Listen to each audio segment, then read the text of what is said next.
બાપુ જય ઠાકર એ રામસાગર બાવા એ રોટલો લાય બાજરી નો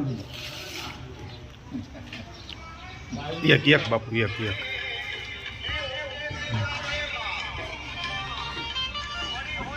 જો આ અમારા બાપની ખાસિયત છે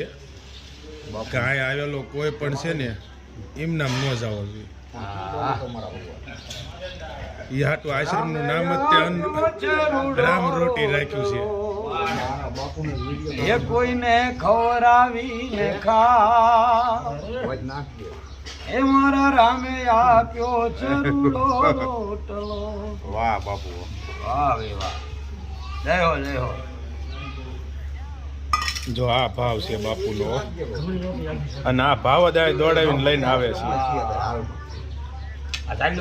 હાટું આશ્રમનું નામ તે રામ રોટી અંચેત્ર જ રાખ્યું છે જય લખદણી